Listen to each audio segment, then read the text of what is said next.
પ્રવીણભાઈ ઘરે છો? મકાન વેચવાનું છે? વેચવાનું તો છે પિયુષભાઈ. કિંમત શું કરો છો? 100 લાખ રૂપિયા કરી છે.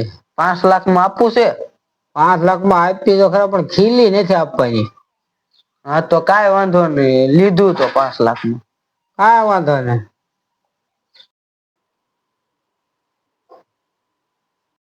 પિયુષભાઈ. હા ભાઈ. આ પેન્ટ ટીંગાડી જતો લાવો ને.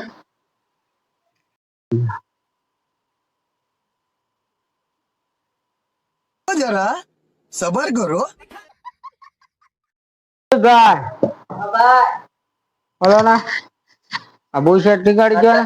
અત્યારે તો 12 વાગ્યા, અત્યારે થોડું ટીંગાડવું. એટલે ભાઈ ખીલી મારી છે, હું ગમે તે રાતે 1 વાગે આવું. હાલ્યો ટીંગાડો. હાલે તો ભાઈ આને 50 ઠોક્યા, ટીંગાડી આવી તો. અલા આને તો 50 ઠોક્યા, કાલ આવે ને એટલે ખીલી દઈ લીધી. अभी मजा आएगा ना भिड़ो।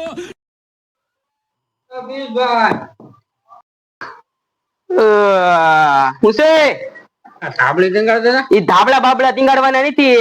આ ખીલી ના પૈસા બોલ તું. આ અમાર ત્રણે ભાઈ ની નિંદર ની પથારી ફેરવી. 11 લાખ રૂપિયા. અરે 11 લાખ ની કાકી પણ કાઈ ક્યાંય દેખાતો નહીં.